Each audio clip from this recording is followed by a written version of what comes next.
Habari Entertainment proudly presents Habari Live. Habari Live. From Phoenix, Arizona. And you're listening to the Habari Live podcast. The show that brings you news, sports, and entertainment for people who love HabariEntertainment.com. Here are your hosts, Aisha, Jimmy, and Damon Dipleen Ellison. Let's get it going. We are all the way live. Good morning, good morning, good morning. Habari Gani, my people. We are thrilled to bring you to the latest edition of Habari Live, your go-to podcast for the Post of Phoenix and beyond. Like always, we are all the way live in Paradise Valley in Phoenix, Arizona. I'm Damon Dipleen Ellison and my co-host, Aisha. And we will be your guide through the exciting stories and everyday happenings in our vibrant community, your weekly dose of inspiration, innovation, and insightful conversations from the heart of the city. Let's get it going. Let's go. Trump is a traitor. All right, man. Trump is a traitor. Trump is a traitor. Trump is a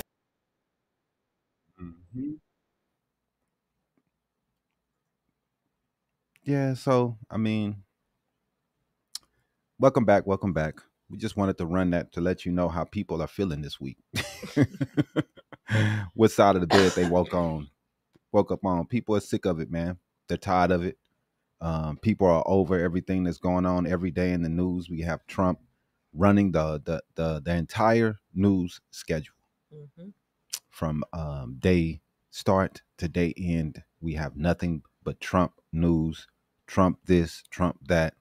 It gets to a point where people don't want to do anything but go outside and protest. That's all they want to do. It's you just get to a point where you get sick of it. We're Habari Live. We're the pulse of culture, truth, and bold conversations. Now, this week we're going to focus on a couple things. The number one thing we are going to focus on is Trump's what he calls what the media has been calling, and he wanted to call it. He asked that it be called the Big Beautiful Bill. It's a big hunk of bullshit, is what it is. Now, anyone entertain you, what? Anyone that looks at this bill and feels good about the future of this country, I don't get it. I mean, we're taking money from poor people to give tax breaks to the rich. Haven't the rich gained enough? Do they not have enough money? We got the richest man in the world here. We have the Walmart family. It's a lot of people, man, who are making a lot of money, and I really don't understand why we would give these people money. It's confusing to me. This bill is headed to the Senate. Man, it barely passed. I think it was like 214 to 215 to Congress. I don't know, man. It's just ridiculous. We look at what's going on and we see what's going on, man, and it's trash. It is trash. This is the reason why voting matters. Like, people like to come on here and they like to make everything about race, try to make things about other things that don't matter. What this is about is money. It's about money, man. This is about the rich and the poor. You know, you heard when they said, hey, maybe we could raise the taxes on the rich. We can't do that. They might leave the country. We don't want to see that. You know, these are the things that we hear, man. The people who get caught up in all the cultural issues, the race issues, they're using your hate against you. They're using your biases, your prejudices against you to make you make bad decisions for your own self. Medicare is about to get cut. SNAP benefits about to get cut. Now we're going to talk about these things a lot more and go more into detail. But let's go to the quick rundown and tell us the news stories that's been topping the week for us, Aisha. Yeah, so this week, the Supreme Court cleared a path for deportation of 350,000 Venezuelans. Wow. The Supreme Court allowed the Trump administration to end the temporary protected status, or the TPS, for approximately 350,000 Venezuelans this week. Mm-hmm. This decision lifts a prior injunction and permits the deportations to proceed, raising concerns about political impacts on industries like healthcare and elder care that rely on this particular workforce. Mm-hmm. It's ridiculous, man. Also, this week, the appeals court upheld Trump's anti-union executive order. So what that does is the appeals court has permitted Trump's administration to executive order to take effect, aiming to limit collective bargaining rights of hundreds of thousands of federal workers. The order, previously blocked by a lower court, now proceeds amid ongoing legal challenges. But as it stands now, they no longer have this bargaining rights. These are the things that we talk about. Right. So federal workers can't be unionized, basically. Right. What he's saying. Right. He say he's for the workers, he's for the people, and everything he does is the opposite. You know, these people, everybody every products are going up. People need more money to be able to handle what's going on. Most of us can't go to the grocery store without spending way more over than we want to. The budget is it's crazy. The amount of money we have to spend at the grocery store, then rent is astronomical. We're at a point where people don't know what to do. And he's taken away their access to be able to bargain, to be able to get higher prices and be paid higher wages. Mm-hmm. That's the opposite of a person who's for the people, as they say he is. Mm-hmm. Go ahead. Not only that, the DOJ ended their investigation into the Phoenix Police Department. It's just sad. In their conclusion with their investigation, they also retracted previous findings of civil rights violations. This move is part of a broader rollback of Biden-era police oversight, which is sparking concern among community advocates. And given the police and how they treat people in Arizona, this is just ridiculous. Yeah, the Phoenix police have been reckless. They've made very, very bad decisions over the last few years, and Biden's DOJ was doing everything they can to try to hold these police officers accountable. Right. Yep. But that their mission is to just do whatever they want to, and they can do whatever they want, man. That's the mission. It's a crazy situation, man. Civil rights are not overrated. That's civil rights is overrated. Yeah, that's crazy. Y'all be saying some crazy stuff, man. All right. Go ahead. The Pentagon also accepted the luxury jet from Qatar for presidential use this week. They accepted the luxury Boeing 747, which is supposed to be intended for future use as Air Force One.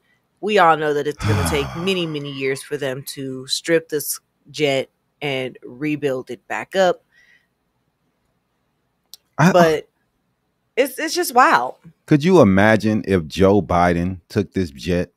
No, could you imagine if Obama took it? Could you imagine if Obama took the jet and he said he was going to put it in his presidential library, right? And he was going to fly it when he want to. Could you imagine how the Fox News people would lose their mind? Because that's all they are, hypocrites. Because I saw a video, and I did want to play it, but it's from the Daily Show, and they showed him in the beginning talking to Hillary Clinton, and he was trying to tell how she's a crook and she was taking presents from different countries, and how it was terrible that she was doing this and she should be put in jail. Now he's in charge and he's doing the exact same things he said that she should be put in jail for. You're right, E. Taylor. They would have removed Obama from office. They definitely would have. They definitely would have went for the impeachment. Impeachment. But this, this guy here, he can do whatever he want to. What's up, Jimmy? Would have torn him. They definitely would have torn him to pieces. Yo, it belongs to the Air Force. We're using it to deport the terrorists. It doesn't matter who it belongs to. The president decided to take a jet from a country that we have. He's called a terrorist himself. And now we want to act like this is okay to take things from these people? And all of the money that has to be spent, he could just buy another one. It's going to cost millions up to billions of dollars to get it up to code, to make sure that they have to go through every piece of this plane just to make sure that there aren't any devices right for recording. Like, this is ridiculous. This is ridiculous, man. Extensive repairs this jet is gonna need. It's terrible. It's terrible. That's the reason why we have these clauses that says that the president is not supposed to take presents. He's not supposed to take gifts. Even at a job, you're not supposed to do this. When you work at a job, you're not supposed to take gifts from the other companies. Your job tells you this. And you're going to do it as the president? This is everyday knowledge. At your job, they make you take one of those online training classes that specifically says you won't take presents and gifts from people. And that you must notify HR or the department's director if someone offers you gifts. Right. These are things, this is normal shit that everybody knows, that you're not supposed to take gifts from people that we may have problems with. This is craziness, man. And so many on the right are trying to act like this is okay. I just don't get it, man. I'm so lost with them. Their morals is just about who is in charge for them. No, Greg Vergan, we don't think all presidents are perfect. We know all presidents aren't perfect because they're human, just like you and me. We all make mistakes. However, him taking this jet, that's not a mistake. Not at all. But in addition to, the Pentagon accepting this jet from Qatar, a federal judge has temporarily blocked the Trump administration's effort to prevent Harvard University from enrolling international students. The administration cited concerns over campus safety, but the court found that the action is potentially unlawful, affecting over 7,000 students. I mean, I'm just happy that the court shut this down. I'm happy that he lost. I am too. He's trying to use a vendetta. Some people say it is because his son didn't get in, and one of Obama's daughters did get in. That's what he's mad about. Mm-hmm. Some people said, I don't know how true that is, but but they said Barron didn't get in and Melania did. Yeah, I think is it Melania? Melina did. So, it's a vendetta that he has against the school. He wants to see Harvard suffer. Who tries to hate and try to hurt our top institutions except somebody that is a straight? I don't understand why he hates the country so much. Right. He hates that the people won't bow down to his will. We don't need a king, man. We need someone that's going to guide the country in the direction that helps the poor and helps the other people, small businesses, and people who want to get better place, go to school. We want to make these things affordable for people can be able to make their lives better. That's the mission that he's supposed to be doing. But instead, he's running around acting like he's a king, trying to benefit himself. And we see it every day. Let's see what we got here. It's all about. F5SF talk about the people electing a leader and not being fooled by a president who is mentally unfit to lead the nation. Talk about South Africans. Stop crying over a plane. It wasn't a personal gift. Yes, it was. He said he's Yes, going to put it it in was his a personal gift. It's going into his personal library is where he says it's going to go. How isn't that a personal gift? How isn't it? And also, this was not decided by Congress to take this plane. This was decided by Trump personally. How can you make a personal decision to do something and it's not a personal gift? He didn't talk to Congress. He didn't talk to the people who's supposed to make decisions of the purse. He didn't talk to them. He made a decision on his own to take this plane. Oh, I'm going to take it. Who would not take it? It's a gift. It's a beautiful gift. No, you're not supposed to take it. Regardless. Like I said, there are clauses that says you're not supposed to take gifts. This is the number one rule of I don't understand.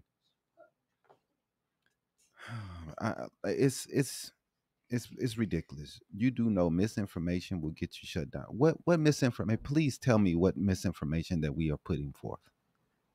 Let me know, Dirty Money. Please tell us. What's misinformation? Exactly, E. Taylor. He has assigned himself as the law. This dude, he really does think he's the king. Google can debunk 90% of all y'all slights. Do you think we are making this stuff up, Mr. Maurice? These are all top stories that are going on in the country right now. There's nothing about Google that's going to change that because all of this information is the same. He didn't try to cut Harvard handouts. He did cut the hand. What? No, he tried to stop Harvard from having DEI. He's trying to tell Harvard who they can and can't have in their school, who is supposed to be in trouble, who is supposed to be kicked out of the country. He is trying to run their private school. It's nothing about no fucking handouts. I don't know what you're talking about at all. I don't think you know what you're talking about, bro. He was trying to take over a private school and tell them who they can and can't hire. It's ridiculous, man. You're right. Our government has to be held at a higher standard, and that's definitely not happening with this administration. You're right. I agree. Not at all. But the U.S. Treasury Department announced this week that they plan to stop producing pennies starting in 2026, citing the high cost of manufacturing each coin. Existing pennies will remain in circulation, and cash transactions may be rounded to the nearest 5 cents, following practices in countries like Canada and elsewhere that no longer use the penny. I mean, I have to agree with the administration on this one. They've been talking about this for years, and they never took the steps to get it passed. I agree with this. They're losing money creating pennies. We have a nickel. We have other ways that we can get away with it. We have to lower. We will probably round things up to the nickel, and it won't be things like the sevens and things like that, nines. We'll figure out different ways, and it'll be rounded up. Let's see what they're saying over here in TikTok. We got, he assigned himself as the law. I'd rather take a gift than laundering money that all of your great ones did. Because it was from evil. We got to stop evil no matter where it is. OST, too much to produce. They are losing money at our expense and cost too much to produce. I'm okay. Let's see, we got here over here in YouTube. We got the American people are tired of people in the government using it as a way to enrich themselves. And Trump is the number one leader of this. Number one. All in your face.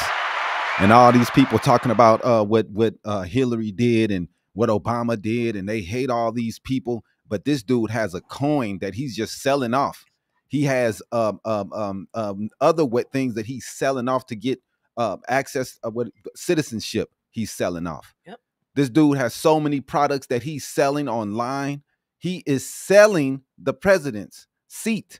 People to come see them, people to get things from him. That's why they're giving him the gifts, because he's selling the presidency. Mm-hmm. This dude is enriching himself and his family. His whole trip to the Middle East was just a business trip for him to build more hotels out there. That's all it was about. And if you have any inkling of what's going on, everybody know this is happening. He is enriching himself. And only thing we are doing is sitting around crying about black racial situations, cultural situations, who shouldn't be in the country, while they sneak off with all the money. That's what's going on. We fight against each other. We fighting. Yeah, Trump, he won. Yes, Copperhead, Trump won. I mean, how long are y'all gonna say this, dude? We know Trump won. Oh my goodness. Only president to ever lose money during his presidency. That's a good. He didn't lose money. He's lost money his whole life anyway. He's been bankrupt 6 times. What are you talking about? He's always lost money. And he gained money with being in the presidency. That's why he wanted to get back in so bad. All the money that he's made. He still has $1 million. Pay that lady $1 million for the sexual assault. Man, Trump was not very wealthy before he became president. He had lost millions by bad investments. He went bankrupt with, what does that one say? He went bankrupt 6 times. He's an idiot, not a businessman. Exactly.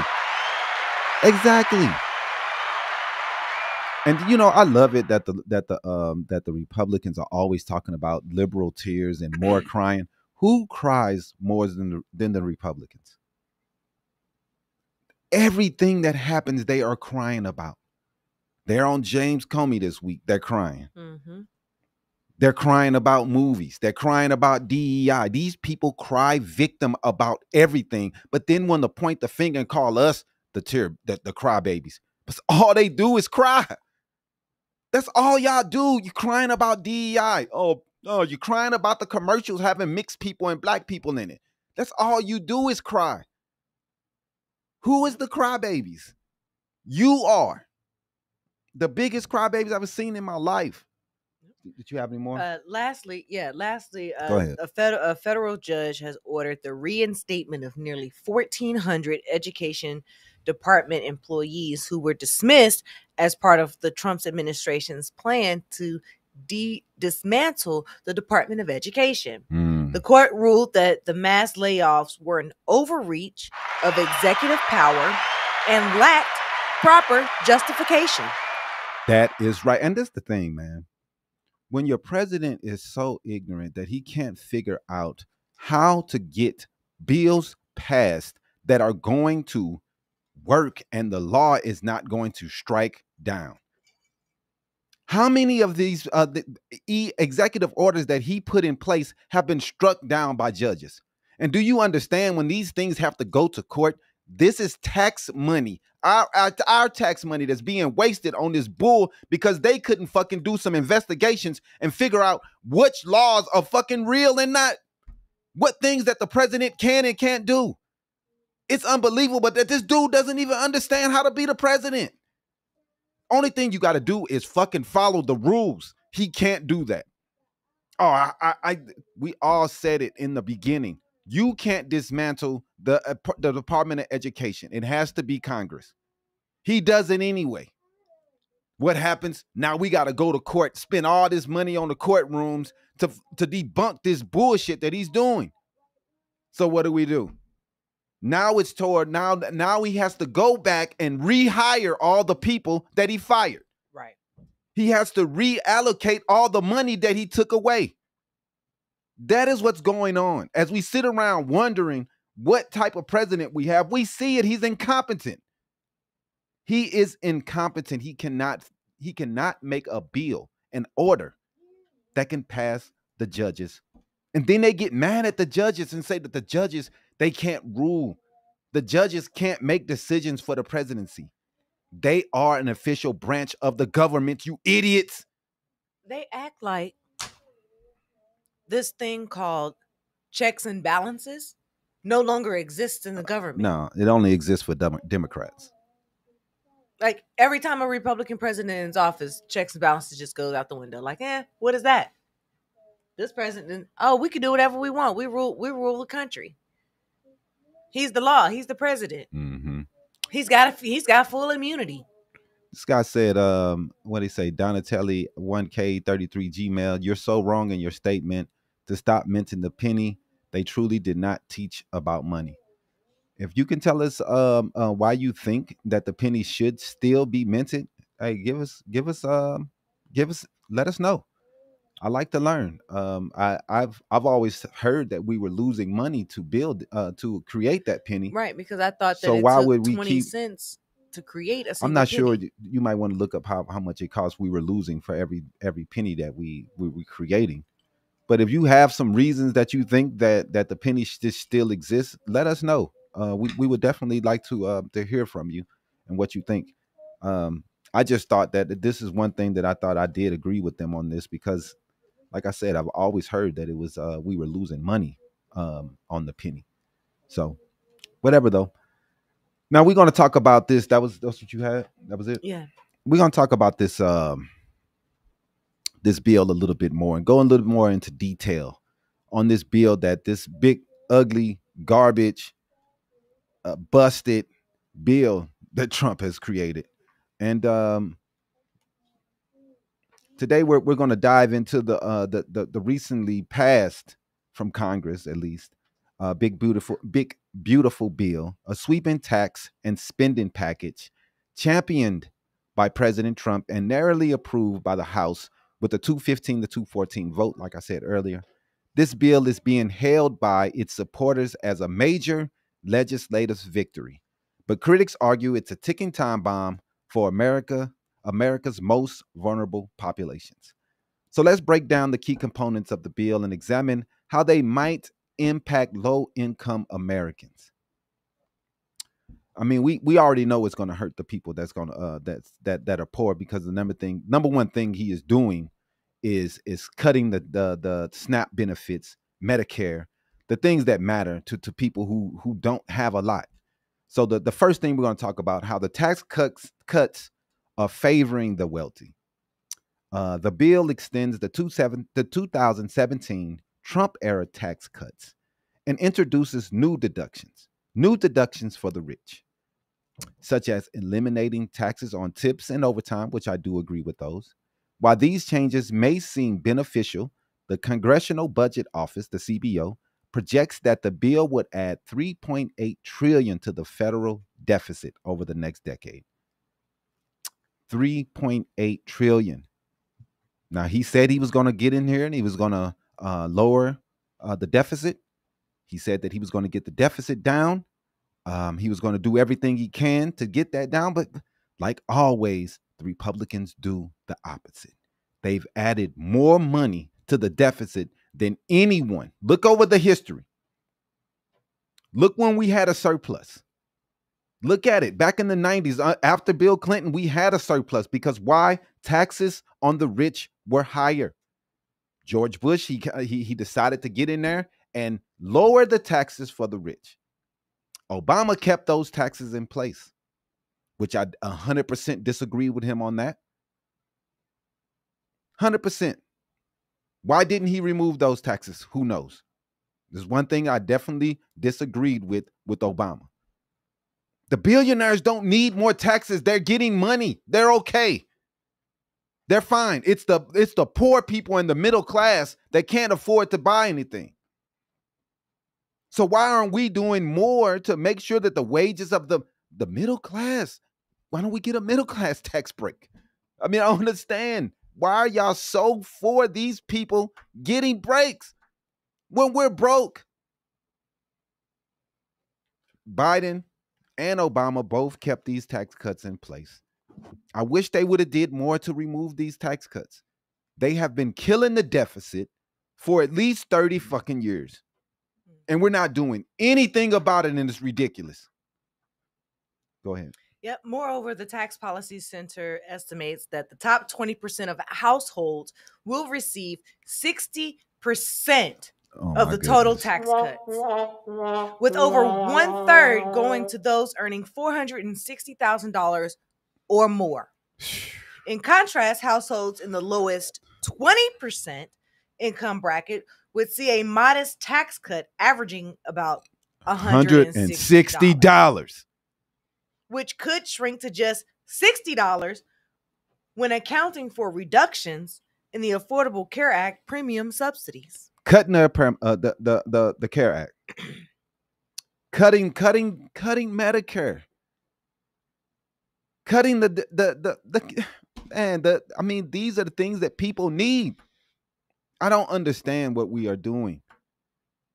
They want to get rid of Obamacare so bad. Now they're going to cut funds from Obamacare. And all you people may hate it, but this is how a lot of people are getting health care.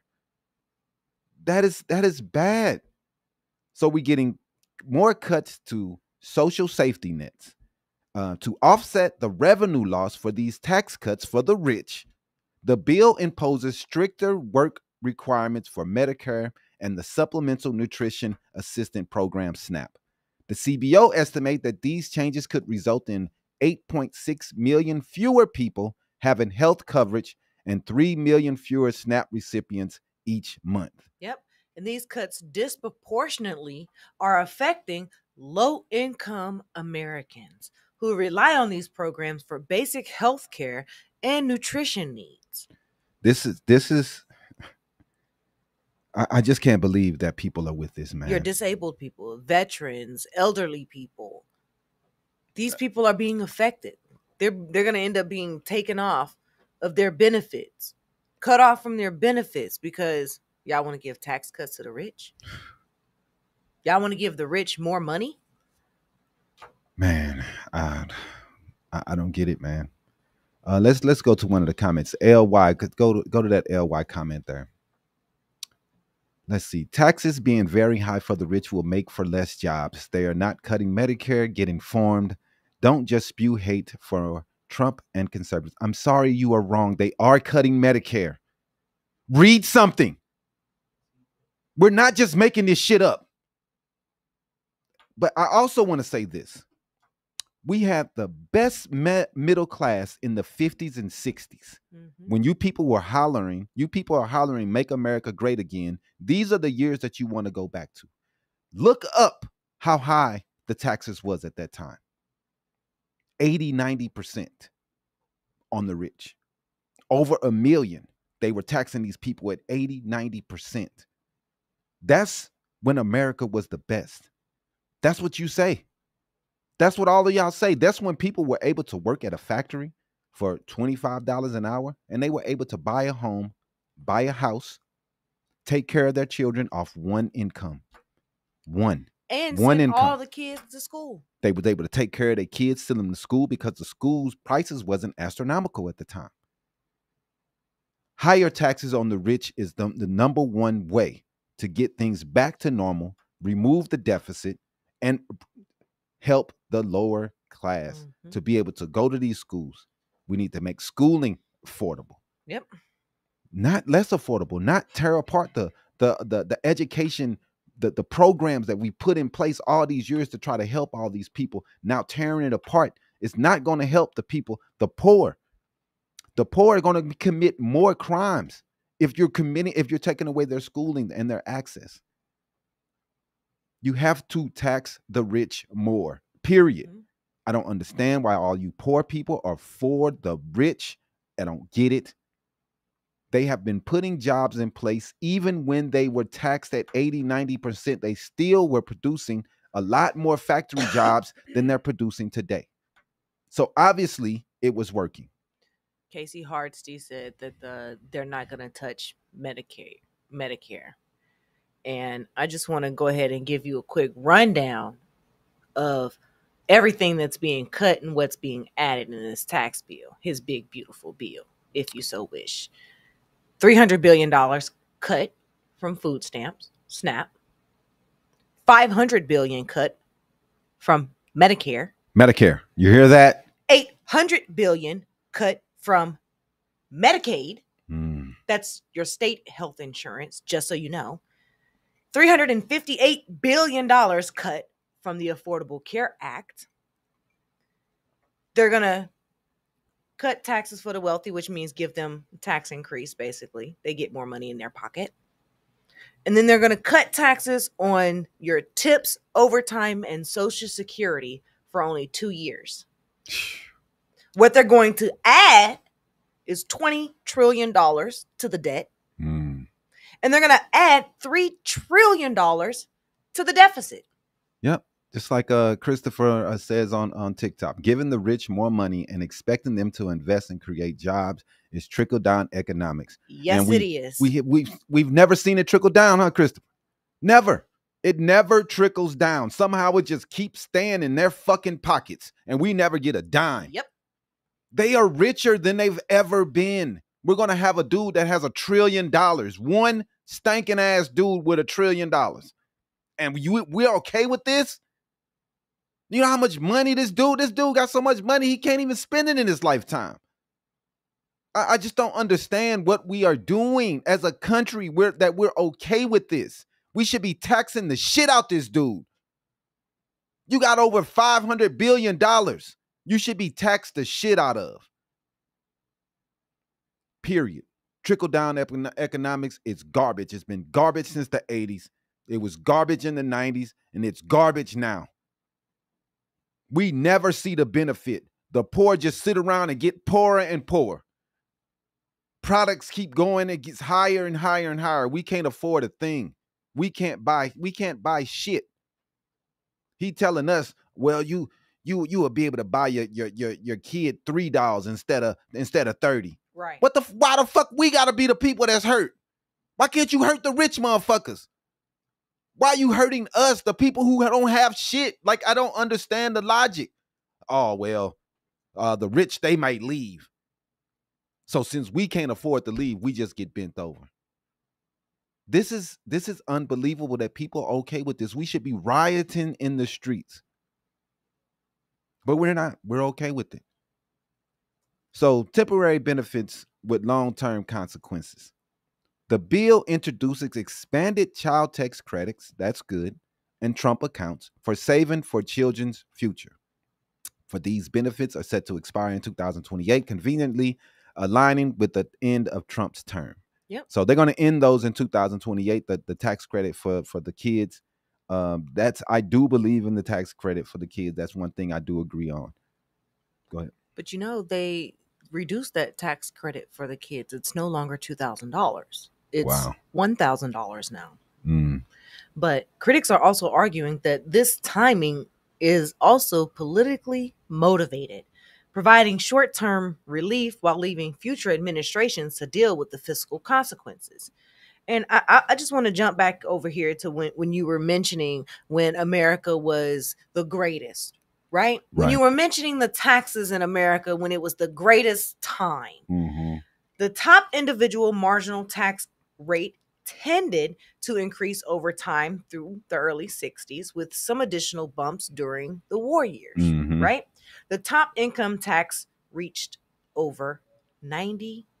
90%, like I said. 1944 through 1963, with the peak being in 1944, when the top taxpayers paid an income tax rate of 94% on their income.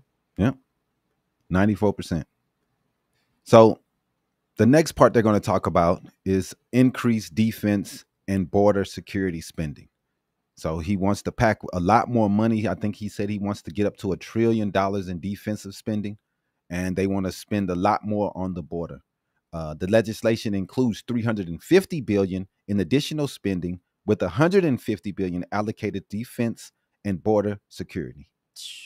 While national security is important, we're not going to argue that, right? The significant increase in spending raises questions about budget priorities, especially when just posted with cuts to programs that support low-income individuals.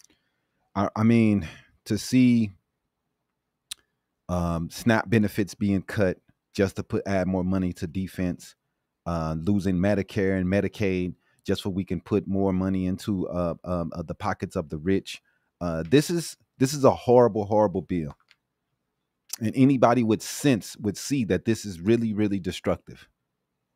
We can hope that the Senate don't pass this bill, but we know that that the Republicans are in charge and they have a good chance of getting this thing through. Dragon Tequila said he also reduced the age requirement to children ages 8 to 17 are no longer qualified for the tax credit. Oh my goodness. So we got economic inequality and public response so far. The CBO found that the bill would reduce income for the poorest 10% of U.S. households while boosting income for the top 10%. And Democratic Representative Jim McGovern criticized this bill, stating that the bill is a scam, a tax scam designed to steal from you, the American people, and give to Trump's millionaire and billionaire friends. Yeah, man, it's just crazy, man. And as this bill moves to the Senate for further review, the public must stay informed and engaged. You must call your senators. You must call your congressmen. Talk to them. Tell them how mad you are about what they are doing. Your voices cannot be muted. Make them be heard. You got a phone in your hand 24/7. Call these people. Yep. And we're going to continue to monitor the developments and provide updates on how this legislation evolves and impacts our community. I mean, we're still waiting for this bill to pass through the Senate. Right. So it's in the hands of the Senate right now. So we're going to see what they do. It is Republican led. They have full control. So we'll see. Yep. And we'll let you know. So we're going to go into the next segment here. We're going to talk about this $5 million settlement that Trump has used American tax dollars to pay a January 6th thug, a person that was killed trespassing and trying to get to the congressmen and senators that was trying to represent and make a vote. The U.S. government has agreed to pay nearly $5 million to the family of Ashley Babbitt, who was fatally shot while attempting to breach the House Speaker's lobby during the January 6, 2021 Capitol riot. Babbitt, we all know, was a 35-year-old Air Force veteran and ardent supporter of President Donald Trump. She was also part of the mob seeking to overturn the 2020 election results. She was shot by Capitol Police Lieutenant Michael Byrd as she tried to climb through a broken window in a secured area where lawmakers were being evacuated. So we've had multiple investigations into this, and they've all cleared Lieutenant Byrd of any wrongdoing, concluding that his actions were lawfully and potentially saved lives. Now, we've seen this a million times in over the last few years, where a lot of black people are upset because the police have shot someone and killed someone. We've seen a lot of situations where the police, they go home and we don't agree with it. But this is one of the times, and it doesn't, to me, it doesn't matter what you look like. This is a time when a person was in the wrong. Now, any other time, if this person was a Democrat, all of the Republicans would be, she's a thug. She deserved to die in what she was doing. But the rules have to be different for them. And these are the things that we've seen the video, Dirty Money. She was climbing through the window, bro. I don't understand what you people were looking at, but she was climbing through the window before she was shot. She's breaking the law and her family's getting paid. Right. I mean, just because you align with Donald Trump, you get to get out of jail for breaking the law. Yep. These things are insane. Go ahead. Yeah. I mean, despite the findings, Babbitt's family filed a $30 million wrongful death lawsuit, which the government settled for nearly $5 million.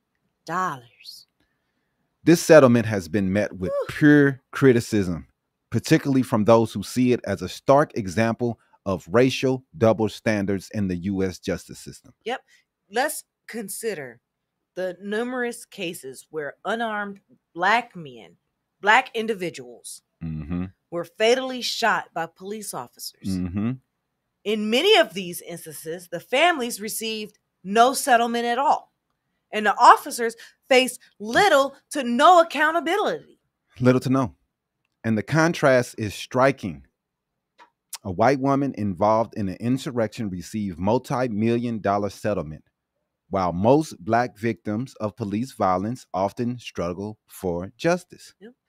And critics are arguing that this disparity is underscoring systematic racism and the devaluation of black lives in America. Now I know a lot of people gonna say, "Oh, here goes the racism card again." Here Look, goes man, Black Lives Matter. Only We can thing we already can do, see it. only thing we can do is go by what we see, man. This is a painful reminder that justice in this country can be influenced by race and a political affiliation. As we reflect on this settlement, it's crucial to continue advocating for equal justice and accountability, regardless of race or background. We'll keep you informed on developments related to this case and others that highlight the ongoing struggle for racial equity in America. Yep, that's all for this segment. So let's go ahead and move into the next part where we're going to be talking about Trump, land reform, and the legacy of the apartheid that happened in South Africa. It's just crazy, man, that that apartheid is becoming part of America's conversation. And we're trying to look down on South Africa like we're on a pedestal and we're one of the worst offenders of injustice in America. Yep. Our history is horrible. How we've treated people is horrible. To go to South Africa and try to look at them and tell them that they're not doing good enough is ridiculous, because America doesn't do shit for the minorities and peoples here. Let's see over here. We got Robert Hardy. They have midterms. They will lose the House and Senate. I agree, Robert. I agree. She was breaking the law and her family is getting paid. You can't make this stuff up. That's real. Paying her family for her wrongdoing. Exactly, Jackie. We have to agree. A lot of people see that this is mess. But the Trumpers, they've been drinking the Kool-Aid, man. They're drunk off the Kool-Aid. So let's go ahead and go into this video, man. When Donald Trump ambushed South African president within minutes of his arrival for his state visit by playing a bizarre presentation about white genocide in South Africa. Go ahead and play the clip. Turn the lights down and just put this on. It's right behind you. Johan. There's nothing this parliament can do. With or without you, people are going to occupy land. We require no permission from you, from the president, from no one. We don't care. We can do whatever you want to do. Who are you to tell us whether we can occupy land or not? We are going to occupy land. South Africa. That's real, Summer. That's who we are. Indigenous land. You're right.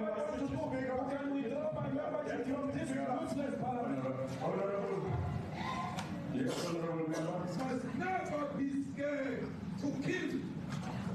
A revolution demands that at some point there must be killing, because the killing is part of a revolutionary act. Shoot to kill. Gaza. Kill the poor, the farmer. Kill the poor, the farmer. Pa, pa.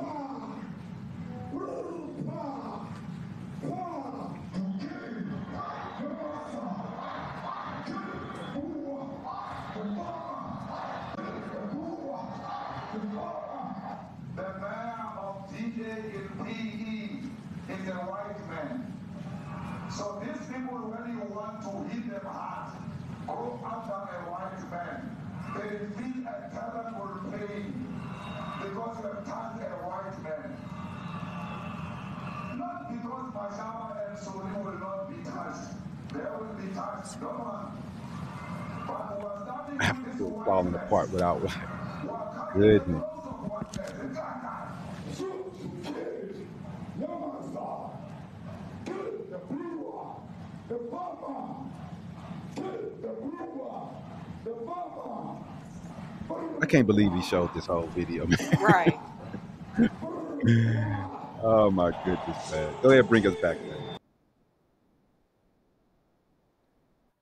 Now, this is the video that Trump attacked him with, trying to say that this is the way that South Africa as a government is working. That they're killing the white farmers, and the South African president explained that this is a fringe group. It's like coming to America and playing a clip of the KKK and acting like this is how even though right now we do have a president who is pretty much aligned with them, because this is where he's getting all these fringe ideas, these conspiracy theories. The man is the president. He has the best. He got the best foreign infiltrators, spies. Information is all coming from America. We have the best in the world, and this dude is online on Twitter and on Truth, whatever the fuck his stupid ass site is called, believing conspiracy theories tweeted by racists. This is what he believes. Yep. It comes out that I mean, and go ahead. In this segment, we're going to delve into the recent tensions between the United States and South Africa, sparked by President Donald Trump. Controversial remarks on South Africans' land reform policies. How are you going to say something about how somebody else is reforming their land and how they're running their country? Right. Like you've done things right. Right now, you're trying to treat the people. You're treating immigrants like trash. You're treating black people like trash by saying that they are not good enough and they are DEI hires. And any job that they get, they're not getting by their merit. They're too dumb to get jobs by merit. Right. The racism is right in your face. And then let's not forget, he also said that the Haitian immigrants, they were eating your cats and dogs. Right. The bullshit that just spews out of his mouth. And then he wants to say there's no racism. Y'all want to claim there's no racism in America. Like racism in America is fixed. He has enough time to go to South Africa and figure out their race issues. U.S. President Donald Trump showed a screenshot of Reuters video taken in the Democratic Republic of Congo as part of what he falsely presented on Wednesday as evidence of mass killings in white South Africa. The video, published by Reuters on February 3rd and subsequently verified by the news agency fact-check team, showed humanitarian workers lifting body bags in the Congolese city of Goma. The image was pulled from Reuters footage shot following deadly battles with Rwanda-backed M23 rebels. Nothing about South Africa. During the recent Oval Office meeting, President Trump confronted South African President Cyril Ramaphosa with a video alleging a white genocide against white South African farmers.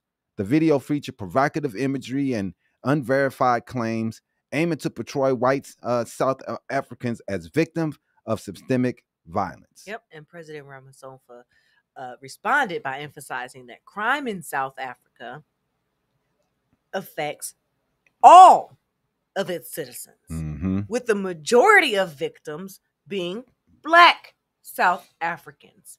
He refuted the notion of a targeted campaign against its white farmers.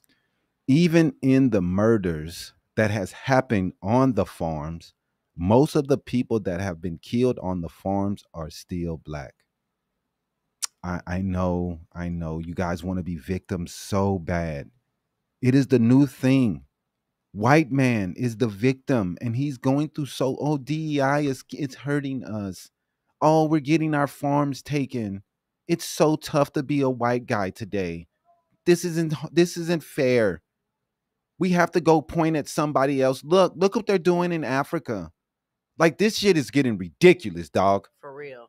They're sitting around crying, acting like they're fucking victims, where they're 90% of the CEOs of the country. Like, how the fuck are y'all victims when you're running? Look at the fucking the parties of the country. I mean, look at this shit, man. And they're sitting around talking about they're crying, going through a hard time. Like, are we serious right now? What are we doing? These people are the biggest victims I've ever heard, and they love calling other people victims, but they are the victims. They're trying all the white farmers. What has happened? Hey, but they come out and say, hey, 5,000 black people were killed on farms. Well, we don't really care about that. Well, look at the white people. They shouldn't be suffering. Look at them. Like, dude, this is bullshit. The controversy centers around South Africa's, it's called the Expropriation Act, signed into law in January 2025. This legislation allows the government to take land without compensation under specific circumstances, such as when land is unused or poses a risk to public safety.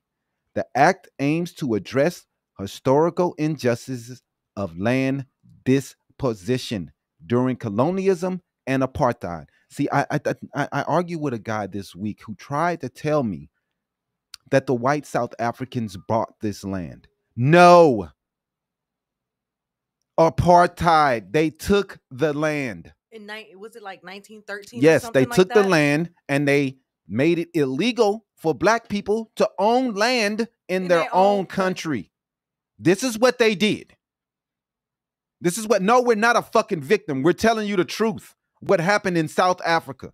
I know the truth make you think of victimhood, but the victim is the people who are crying, talking about that the white farmers are going through things. Those are the victims. Those are the people who crying that it's hard for them, even though they own like 80% of the fucking farms. Yep. And despite the law's intent to rectify its past inequalities, President Trump criticized it as discriminatory against white South Africans. He subsequently suspended U.S. aid to South Africa and offered asylum to the white Afrikaners, farmers, citing concerns over their safety, which is a move that has been widely criticized as racially based. I mean, biased. How can it be when you just said, I just want to get the white South African farmers?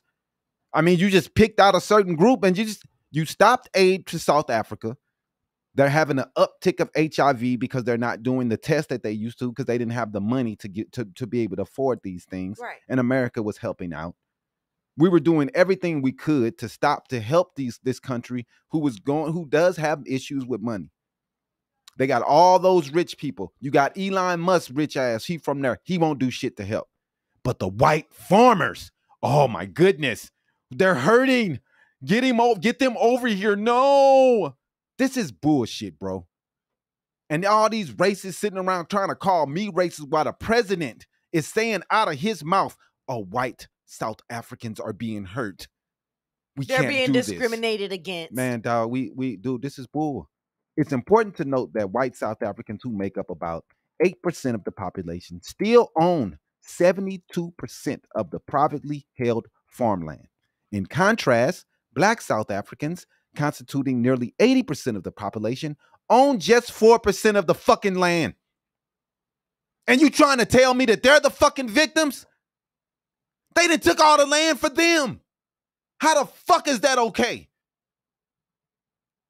The people who are 7% of the country own all the land because the rules and the laws of apartheid took the land from the people who are living there and give it to the white people. And you're saying they're the victims? The colonizer is the victim. What the fuck, dog? This is the reason why racism exists. And you people try to act like, oh, it's okay. It's okay. They're hurting. Nah, man. Go ahead. Critics are arguing that President Trump's actions not only misrepresent the realities in South Africa, but the land reform efforts, but are also exacerbate their racial tensions by framing the issue through a lens of white victimhood. Definitely. Ignoring the broader context of historical land dispossessions. The South African government has reiterated that the Expropriation Act is designed to implement in a manner that is equitable and the public interest, with provisions for legal recourse and due process. Yep. So as this situation develops, it serves as a reminder for the complexities that are surrounding land reform and the importance of addressing historical injustices without inflaming racial divisions even further.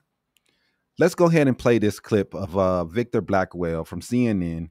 He discusses the white Afrikaners genocide with Tricia McLaughlin, Assistant Secretary for Public Affairs. Can we just start this conversation by agreeing that Afrikaners are not facing genocide? Absolutely not. First of all, I have to correct the facts, Victor. You said that no refugees were let in. Under President Donald Trump, since January 20th, 8,666 individuals have been granted asylum. Those people have faced persecution for their politics, persecution for the color of their skin, their religion, and that includes those 59 Afrikaners who came in this country last week who have faced racial violence at the hands of their own government. They've had their land seized because of the color of their skin. There's been over 140 laws enacted that are race-based and to discriminate against racial minorities. So I got to correct the facts where you're wrong, Victor, and you're wrong. Several things. President Ramaphosa says that although the law was signed in January that would give the government the purview to take the land, no land has been taken from Afrikaners. Also, that's President Ramaphosa. He'll be at the White House this week. Take it up with him. Also, the definition of genocide is aimed at extermination, right? And so, although there is violence in South Africa, there's violence against black South Africans too. So when the president says that there is genocide, where is the evidence?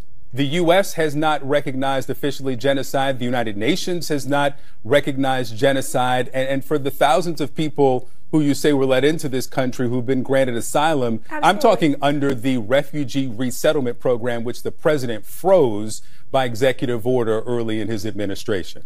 Victor, can we take a pause and sure. recognize the fact that you are defending race-based discrimination? You are defending race-based violence. I'm not defending race-based discrimination in any way. The president uses the term genocide. There is no genocide in South Africa. And frankly, it does a disservice to people in countries around the world who are facing genocide in the Congo, in Sudan, those who faced it in Rwanda and Bosnia and Cambodia. So when the president says that there's genocide in South Africa, it does not exist. We should probably just start with that truth. Okay, if you're going to allow me on your program, I'd like to speak. You're welcome to. we have granted asylum to 8,666 individuals since January 20th, regardless of color or creed. It is quite frankly disturbing to me that members of the media, including people who are on this very network, are trying to whitewash the facts and whitewash the fact that these individuals have faced discrimination, racial violence, the seizure of their land based on That is, we've, go ahead, bring us back, brother. Thank you. She's, I mean, she's fell for the lies. She's went for them hook, line, and sinker. I mean, it's easy to see that these people are just reading online memes and information from Twitter folks or X folks. They are not seeing that this information is just all fake. So we got Erica Renew, I think, Canoe. South Africa is the rawest and richest country in the world. Oil, diamonds, and other raw materials. This is from TikTok. We got Tommy. They should leave South Africa. Mike 1977, laughing my ass off, the lies that you tell. Okay. We got salute to Julius Molima in South Africa. Keep up the good work, guys. Big ups from the FBAs. And yep. So that was people from TikTok, man. Yeah, man, it's tough, man. When you see blatant racism from the president, it's very tough. To attack the South African president and bring him into the Oval Office and play a video to try to embarrass him. All of these things could have been done behind closed doors. To bring in the press and try to embarrass this man in front of America is ridiculous. And this is obviously a plan because he did the same thing to Zelensky. This is his playbook now. I'm going to embarrass you in front of the world to make you bend your knee to me because you're going to look like a fool. But instead, he made himself look like a fool. He made himself look like an idiot with now debunked pictures and photos that he's shown that was showing you places that wasn't even in South Africa. The president asked, hey, where is this? Because that's not my country. What did Trump? Oh, this is South Africa. Dude probably ain't even been there. And he's trying to tell the South African president that this is in your location. Dude looking at him like, nah, man, that's not in our place, bro. What are you talking about? Now it comes out debunked. This is the Congo. These are not white people. This is where a real genocide is happening today. And what do they care about that? They block the people from Congo from coming to America and filing for asylum. That's what they care about it. They don't care at all. But the white people, oh my God, we got to save them. They just might be going through something. Right. The fact that we even heard that white people are going through something, we're going to do something about it. Oh, we see the bodies in the Congo. We prove the videos are from the Congo. What we're going to do? Nothing, because we don't care. And they want to act like they not racist when the blatant racism is in your face. Let's go through Democracy Under Fire, this week's most controversial moments. Throughout the week, we're gonna play a clip and talk about the video. Mm-hmm. So we're gonna dissect the headlines shaping our world, and this we don't week have we're gonna dive into a series of events that have stirred significant controversy and debate across the nation. First, we're going to talk about Bruce Springsteen's bold statement. Kicking things off, legendary musician Bruce Springsteen made headlines during his Manchester concert by criticizing former President Donald Trump. Yeah, I mean, Springsteen accused Trump of persecuting individuals for exercising free speech and aligning with authoritarian regimes. He also emphasized that such actions are antithetical, right? To the American, unethical. That doesn't say unethical. Okay, that's not what you put there. All right, that's what I meant for sure. Anyway, but it's going against the American values, right? Mm-hmm, yeah. I mean, it's just crazy, and you can see it over here in the comment section. Go up just a couple for me. Yeah, I mean, while some people have praised Springsteen's stance. Mm-hmm. That one right there from Z7 Days. What? From a South African. It's sad seeing USA take in people leaving farms and a comfortable life inherited from apartheid and giving them refugee status when there are real genocides happening in real time. That's real, 7 days. I 100% agree. I 100% agree. So Bruce Springsteen's stance, others criticized him for bringing politics into his performance, especially Trump, who got mad and went off on a tangent talking about Beyonce and other stars that didn't support him and how they all should be taken to jail and going to court. They should be sued and all type other things, even though he had Elon Musk throwing money everywhere. But it's unfair that the other people gave politicians money. Right. It's unfair that other people were against him. But he had the richest person in the world on his back, and that was fine. But Beyonce and Bruce Springsteen, they don't like you, so that's unethical. That needs to be looked at. Somebody should be suing them. Like, this is the shit that's going on, man, with this authoritarian regime that we see that's in charge right now. Let's go ahead and take a look at Senator Murray's outcry. In this next part is we're going to see Senator Patty Murray expressing her outrage over reports that Trump defunded American Corps construction projects in predominantly blue states. She labeled the move as corrupt, suggesting it was a political motivated decision that undermines essential infrastructure development. He's always publicly motivated from politics. Yesterday, go ahead and play the Trump video. administration released a plan to blatantly rob blue states and completely politicize federal funding for crucial projects. We are talking historically blatant thuggery from the White House here. President Trump's Army Corps construction plan utterly tramples all the careful, painstaking negotiations we did in Congress to reach a bipartisan understanding about what projects need funding, and replaces it with his own partisan vision. It's a vision that rips away hundreds of millions of taxpayer dollars from blue states like mine. There is just no getting around it. This plan is utterly partisan and sets a truly egregious precedent. We should all be outraged. The balance of states Trump wants to give more funding and the states he wants to cut off is completely lopsided. About 2/3 for red states, 1/3 for blue states. Now, for comparison, the budget request, our bipartisan Senate bill, and yes, even House Republicans' bill, split the funding between red and blue states about 50-50. We are talking about critical Army Corps projects to maintain and build foundational water infrastructure, from dredging for our ports to protecting communities from floodwaters or maintaining major dams. Back in Washington State, this plan cuts us out to the tune. This plan is being called out as bipartisan. He's hurting the infrastructure of these places who cannot build and use the money, and I applaud her for coming out and fighting against it. These are the things that we have to do today. It's sad to see all across the country all these tornadoes being hit through all the country, all through the Midwest, Missouri. And what's going on? We got Arkansas.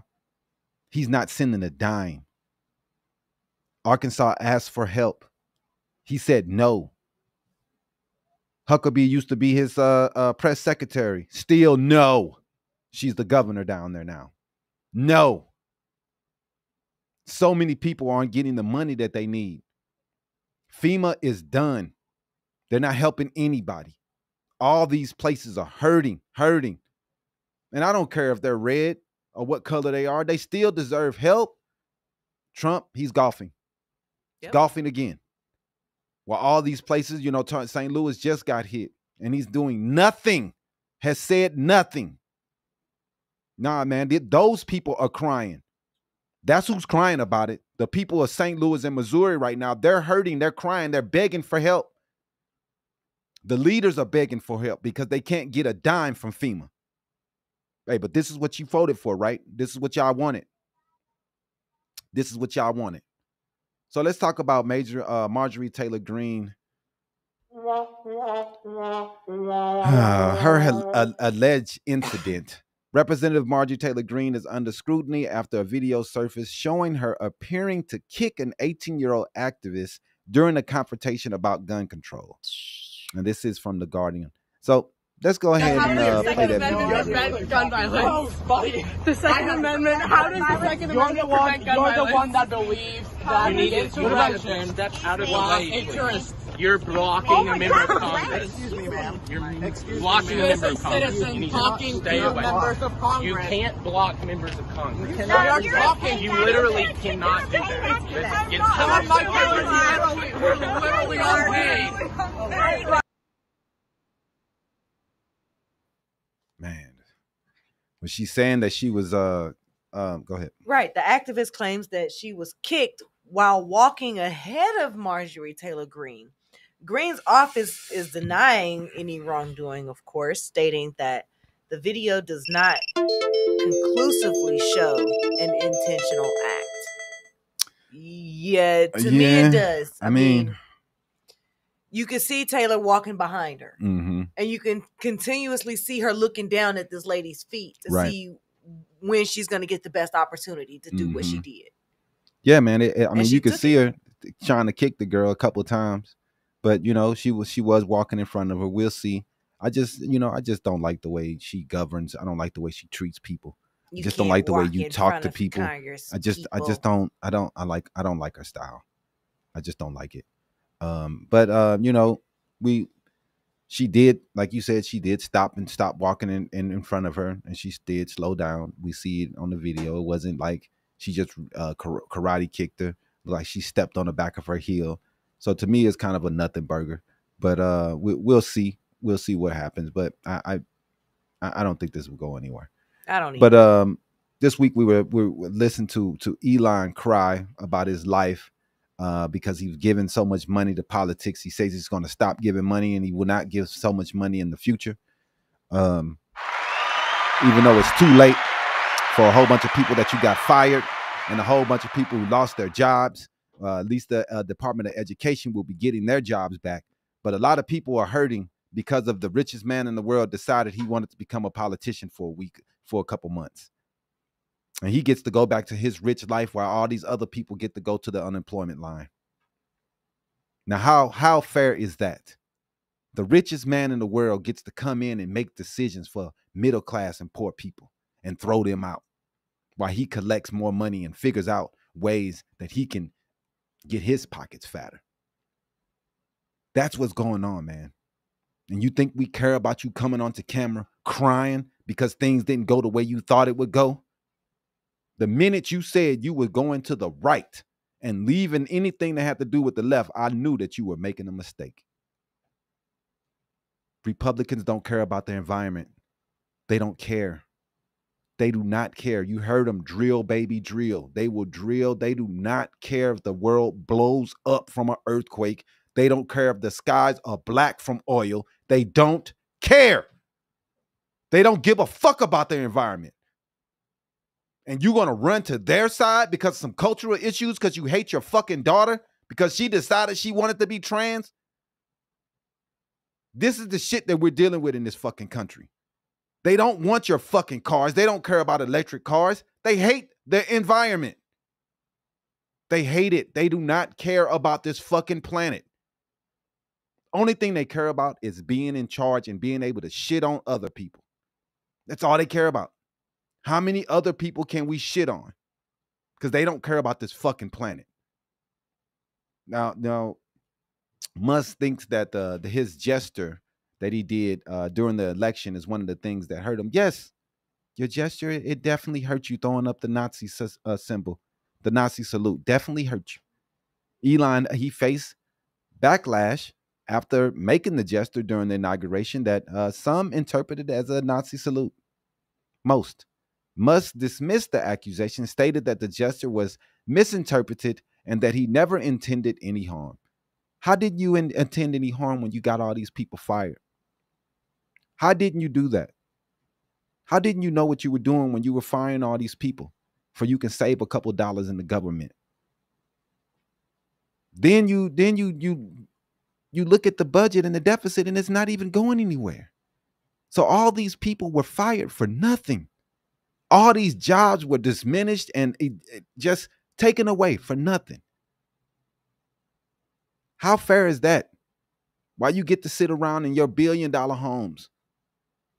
I just don't get how people are with this stuff, man. So, like we were talking about, man, earlier with Bruce Springsteen's Trump's claims about celebrity endorsements. President Trump alleged that celebrities like Beyonce and Oprah were paid substantial sums to endorse Kamala Harris. Fact checkers have found no evidence supporting these claims. His claims are always bullshit. And the Harris campaign's financial disclosure do not indicate such payments. And they have to be very clear about their payments. They have to be very clear about all the money that they take from people. So, that's going to be the end for Habari News Weekly this week, man. I want you guys to stay informed and engaged. I want you guys to fight for the people who can't fight. I want you to stand up for those who want to make a better life and they need help. These are the people that we should be standing up for, your neighbors as an American, to be better people no matter what they look for or look like or whatever life that they live. Those things should not deter you from helping those who need help. We have to stop being divided by all these cultural issues and hating each other because that person doesn't look like me or live like me. We should be worried about more of the economic issues that's going on in the country where people can't afford to pay rent. Rent has got so high that everybody's living in shopping baskets on the side of the street. I mean, we have to care, man, more than we do. But anyway, man, like I said, stay informed, man. Stay informed. Don't get your news from one place. We don't get our news from, we go everywhere. We talk to everything. Everything that's sent to us, we double check. Everything. Nothing can be seen as face value. You have to keep looking. All these people on here saying Medicaid isn't being cut, and it's easy information that you can find. But you want to believe what you want to believe. And that's the reason why you believe these things. So like I said, that's it for the Habari News Weekly this week, man. I do want to show this last video in Trump and the Qatar jet question that a reporter asked him. And I just want to see, just look at how Trump treat people, man. This is the main reason we're playing this. Look how he treats people. Go ahead. What are you talking about? What are you talking about? You know, you to get out of here. What does this have to do with the Qatari jet? They're giving the United States Air Force a jet, okay? And it's a great thing. We're talking about a lot of other things. It's NBC trying to get off the subject of what you just saw. You are a real, you're a terrible reporter. Number one, you don't have what it takes to be a reporter. You're not smart enough. But for you to go into a subject about a jet that was given to the United States Air Force, which is a very nice thing. They also gave $5.1 trillion worth of investment in addition to the jet. Go back, you ought to go back to your studio at NBC, because Brian Roberts and the people that run that place, they ought to be investigated. They are so terrible the way you run that network, and you're a disgrace. No more questions from you. Go ahead. He's an asshole. Dog, man, there's a special place in hell for fucking Trump. For real, man. I cannot believe he treats people like this, man. With a straight face, he treats people like that. Because dude didn't answer the question that he wanted asked. Like, what is going on? This is Peter Alexander. Alexander, he questioned Trump about the Pentagon's acceptance of a $400 million Qatari jet for the Air Force, a decision that has faced bipartisan criticism. Trump lashed out, calling Alexander a terrible reporter, threatening an investigation into NBC, Comcast, and he defended the jet as a legitimate gift to the U.S. government and reiterated that the plane would be transferred to his presidential library. Like, I don't understand you people, how you don't see that this dude is a piece of shit. The incident highlights ongoing scrutiny and media interest in presidential decisions and associations with foreign entities, particularly to high-value items or perceived favors. For a closer look at the exchange, like I said, we played the video, but it's ridiculous, man, that he thinks he can use his power to investigate media that asks questions that he doesn't like. This is insane, man. We need better leaders. This is ridiculous. Exactly, E. Taylor. He didn't like the question being asked. He knows damn well no one gives such a gift for nothing. That's real. That is real. There's no way they're not going to want something in return for giving out a $400 million gift. That is ridiculous. Or Beltran, they do see it. They just choose to turn the other way. Yep. No, it wasn't a stupid question.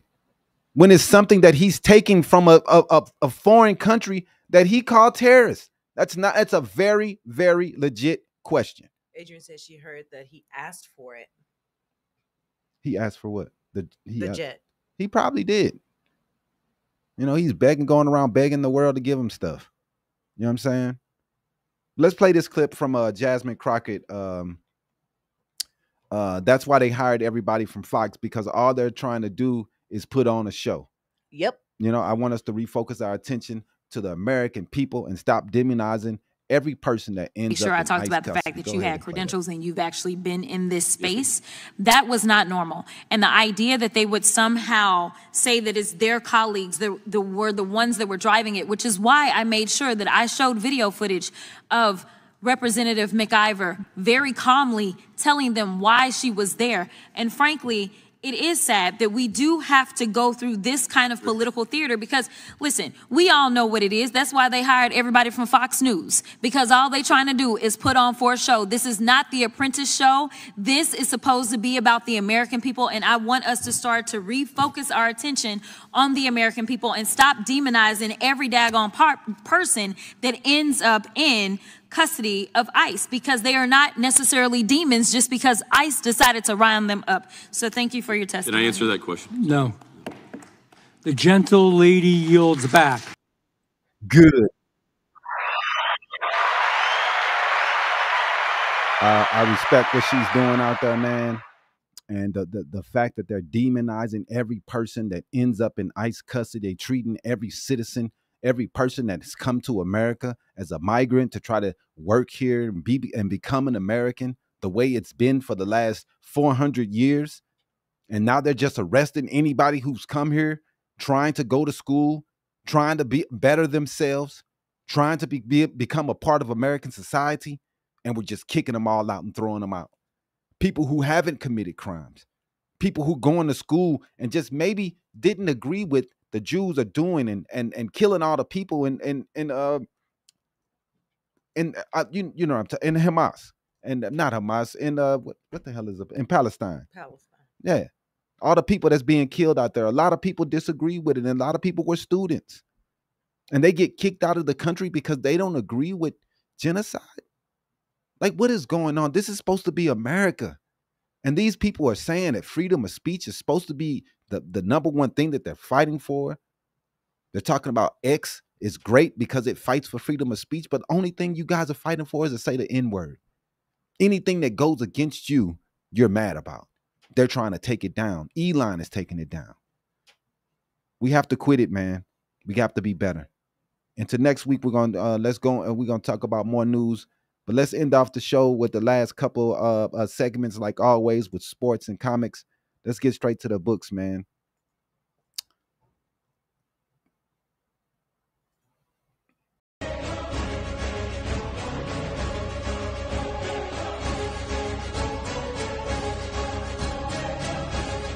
Comic Book Corner. Sponsored by... If you do want to become a sponsor, get in contact with us at info@habarientertainment.com, and we will create a package just for you. This week, we want to talk about Marvel's Avengers Doomsday, delayed until December 2026. It was pushed back. I think it was supposed to be June or July at first. So they pushed it back 6 months. 6 months. So it would have been a June release, which would have been their summer release. Right. So we're diving into some exciting news from Marvel. Like always, man, we love what Marvel do. We're big fans.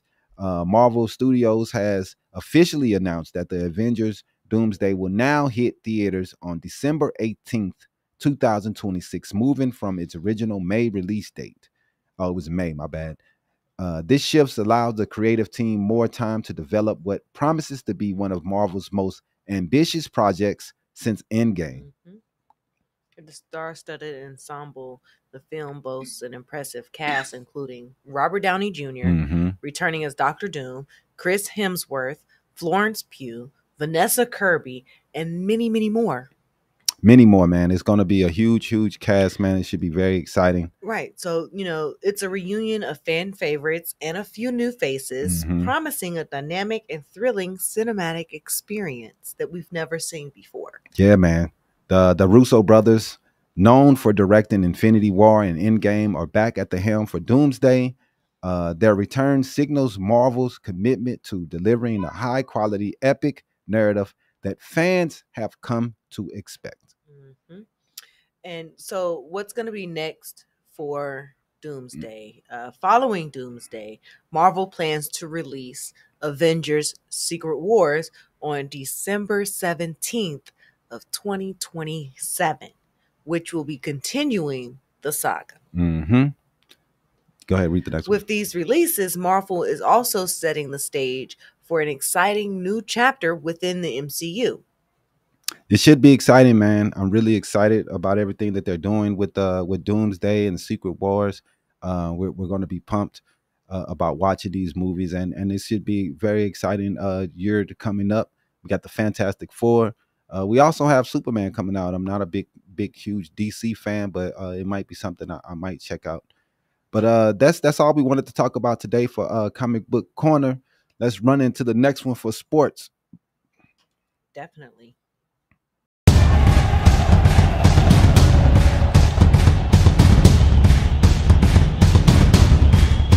Habari Sports.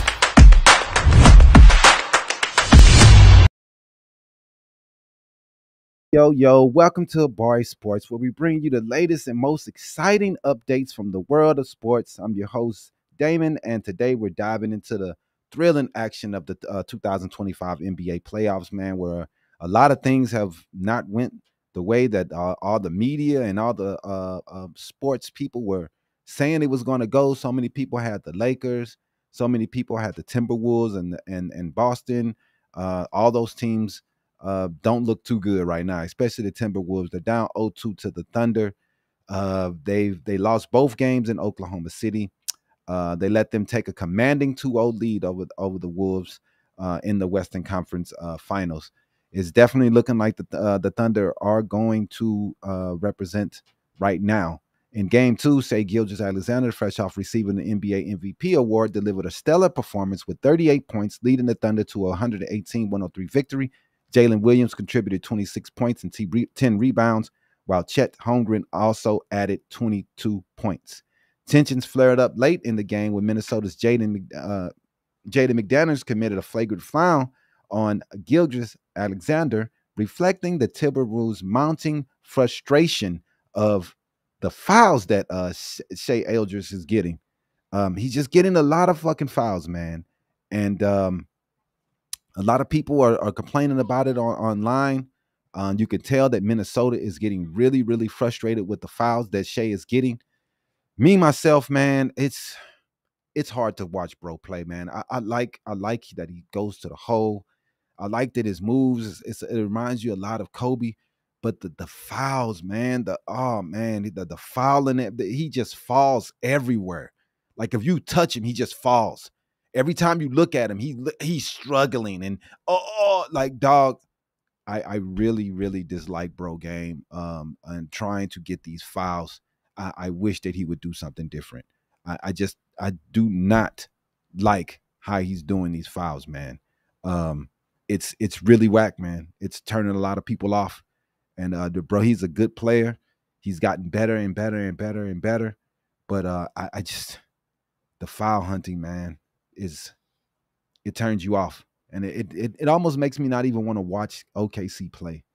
Because as he goes to the hole and everyone's trying to get away from him and they're just calling fouls because he grabs your arm and holds you and then makes faces like he's being hit. Like the referees fall for this mess because it's so soft and the game is called so soft that everything's a fucking foul. I really wish that these people would do something about the fouling. At first, in the first couple of rounds, I swear that they were letting the players be a little bit more physical. I saw it with my own eyes. They were letting us be a little bit more physical. But soon as they saw some pushing and they saw a couple of people get a little mad, they threw that out the window and start calling a foul on everything. And it immediately made the games unwatchable. This dude gets too many fouls. He should be called for flopping, and it should be going the other way. I'm really disliking bro. But SAG, he's the MVP. The series now ships to Minnesota for Game 3 on Saturday. The Timberwolves will need to regroup and find answers to counter the Thunder's momentum. We'll see what happens, man. But over in the Eastern Conference, Pacers versus Knicks. Over in the East, the Indiana Pacers have stunned the New York Knicks, taking a 2-0 series lead. The Knicks fans are hurt. Stephen A. Smith crying. Game 1, the Pacers overcame a 9-point deficit in the final minute to force overtime, eventually winning 138-135. Tyrese Halliburton led the charge with 31 points and 11 assists, while Aaron Nesmith added 30 points, hitting 8 of 9 from beyond the arc. Halliburton's choke gesture towards the crowd evoked memories of Reggie Miller's iconic moment in 1994, adding fuel to the storied Pacers-Knicks rivalry. Game 3 is set for Sunday in Indiana. The Knicks will need to harness their resilience to avoid falling into a deeper hole. I don't know if they can do it, man. It seems like Indiana has their number. They was able to beat them last year. They're beating them up again this year. The Indianas have the Knicks number, it looks like, man. But we'll talk about it more, and we'll see who wins out this week.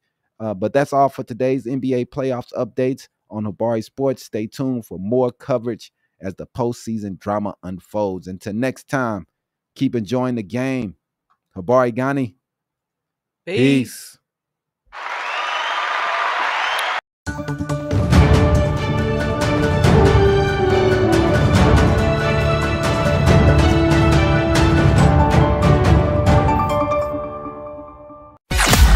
Thanks for watching another episode of Habari Live.